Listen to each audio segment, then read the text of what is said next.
Hey, what's up guys? In this video, I'm going to show you how to install RSpec, Capybara, Database Cleaner, and Factory Bot for a Rails application. And this is an alternative to Rails' default testing framework, which is Minitest. So the first thing we're going to do is spin up a new Rails project. I'll just call it RSpec demo. For the database, I'm going to do Postgres. And this is the most important thing, which is to pass this flag, capital T. You could also do skip test, I think. And what this does is it just skips the default Rails testing framework because we're going to be installing RSpec as an alternative. So once your Rails application installs, just cd into the directory and make sure that your application is up and running. I had to run Rails db create first, which just created my my development and test databases, and then I was able to run Rails S, which is short for Rails server. That just spins up your Rails server locally, and then if you go to localhost 3000, you should see this default Rails landing page. So I'm on 6.00. Okay, so now that we know that our site is up and running, I'm actually going to close out of the terminal here in favor of using Visual Studio Code, just because it has a built-in terminal. And just to follow best practices, I'm actually going to initialize a repository here.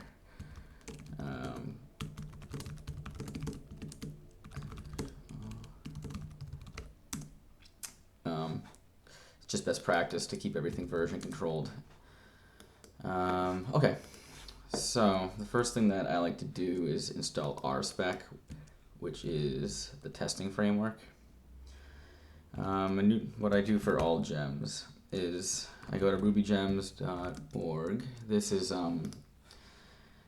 kind of similar to like npm, but this is just for Ruby gems. So search for RSpec Rails. It's super popular, so look for this one with, what is it, 69 million downloads. So I always like to open up or go to Ruby gems just because it gives you the correct version to paste into your gem file. At least that's what I've found. And then it links to the GitHub repository. And this applies for all Ruby gems, not just RSpec Rails. So I usually just like to go to Ruby gems just as a starting point to get the correct version. And then from there, the links in the sidebar usually are very helpful. So what I'm going to do is I'm going to copy this, and then I'm going to go into my gem file, and we're going to want to paste this into the development and test group. But just to confirm, we'll look at the documentation. Okay, so yeah, installation right here. It wants us to paste it into the development and test group. They have it pointing to 3.8, whereas Ruby gems, it's a little more specific. So we want to do that, then run bundle install, and then we're going to want to follow the instructions and run Rails generate RSpec install. And what this does is it just it generates the boilerplate configuration files for RSpec. Cool. So I'm going to clear this out. Git add a, git commit, install RSpec and config files. Okay, so now that we have RSpec installed, I like to install Factory Bot. So again, I'm going to go to Ruby gems. I'm going to search for Factory Bot Rails. And I'm going to grab the version from the sidebar and paste it into the development and test group. And then run bundle install. And then in the sidebar, look for the homepage link. And from there, you can read up a little bit more about FactoryBot Rails, but it's just a fixtures replacement with a straightforward syntax. It's just a lot easier than using fixtures, in my opinion. So after you run bundle install, you're going to want to add a directory where your factories will get placed. And I like to add it under spec factories. So since previously we ran that RSpec generator, which built out this directory. So in the spec directory, just create a new folder called factories. You don't need to create anything else in there. And what happens is later on when we generate a model, it'll automatically create the factory in this directory with the appropriate name. After we create the factories directory, we're going to want to configure FactoryBot. And it kind of took me a while to find the documentation for this. So FactoryBot Rails is a separate gem from FactoryBot. So if you click that link, which takes you to FactoryBot, or you could just go to the repository. There's getting started right here. Look for that link. And here we go. So configuring your test suite, you're going to want to look for this part in the documentation. And it recommends adding this file, so FactoryBot RB into support FactoryBot. So we haven't created this directory yet. So let's go ahead and do that. So under spec, we're going to add a new folder called support. And then create a file called FactoryBot. Okay. And copy and paste that into the file. Okay, cool. So this file isn't going to be loaded into our test suite yet because RSpec doesn't actually know about it.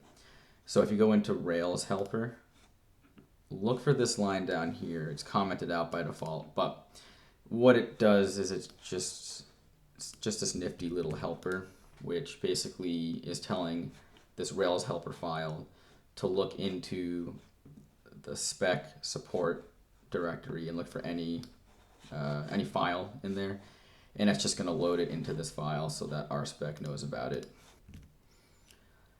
Okay, so now that we have FactoryBot installed, we're going to want to install Capybara. So I'm going to go to rubygems.org. Capybara. I think I spelled that right. Cool. And what Capybara is it's an integration testing tool.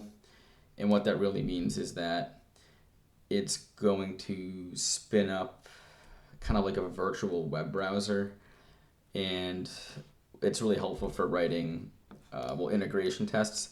And an integration test is basically testing, it's kind of like end-to-end testing.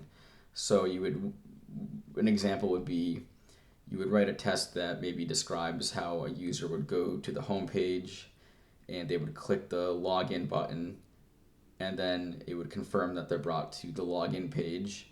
And then you could write the test to then fill out the login form, confirm that the user was successfully logged in, and then confirm that they're brought to their profile page, for example. It's very helpful. It's a very powerful framework or library, and it's a great way to make sure that your application is really running as close to production as possible. So again, I'm gonna copy from the sidebar here and go to my gem file. Oh, actually, you know what we should do first? Before we do that, let's commit these files. So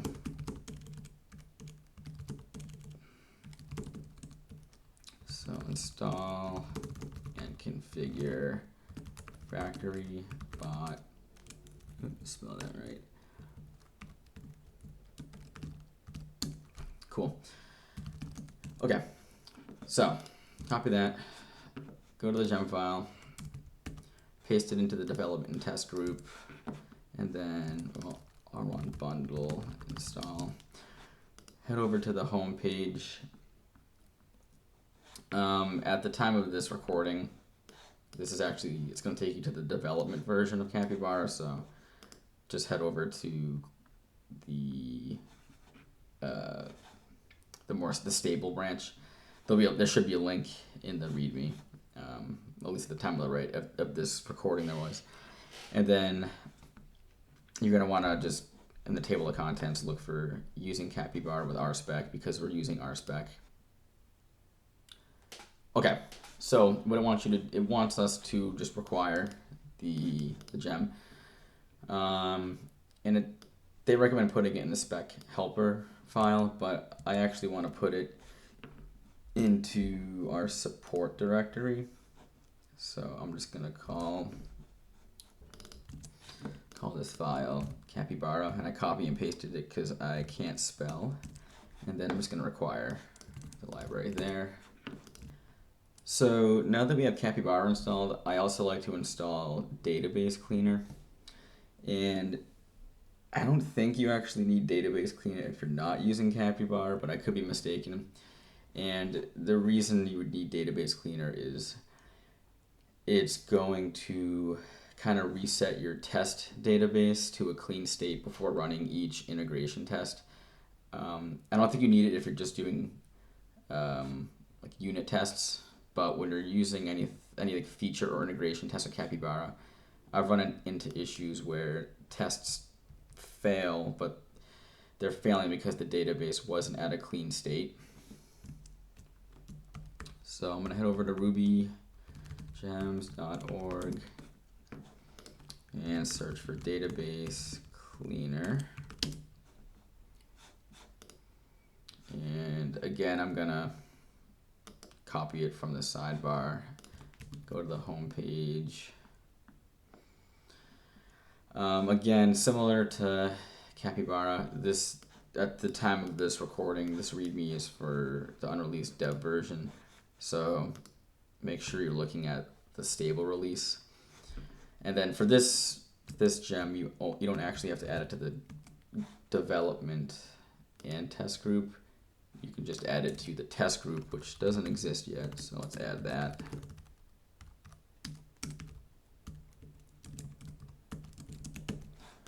I'm going to run bundle install. Okay, so the next thing we need to do is configure Database Cleaner to work with our test suite. So if you scroll down the README, you'll see this section, RSpec with Capybara. So it gives us this big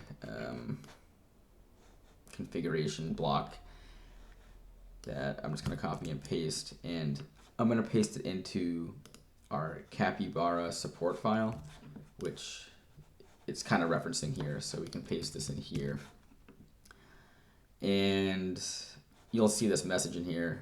It's going to raise an error or an exception if we do not comment this line out from Rails helper. So let's open up Rails helper. So config transactional fixtures true. So we just want to make sure to comment out that line right there. So let's commit these changes.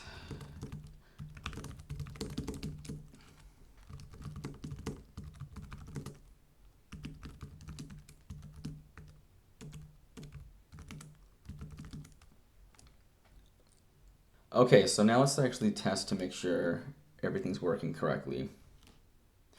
So what I'm going to do is I'm going to just spin up, I'm going to generate a model post with a title and a body. And so what this did is, you can see here, so it it automatically created a factory for us. So it created a post factory, and you can change this here, but see it has the title and body rows, and it also automatically generated a blank spec file for us, which is cool. So let's run Rails DB. Actually, let's check the migration file first, make sure everything's cool. Okay, so Rails DB migrate.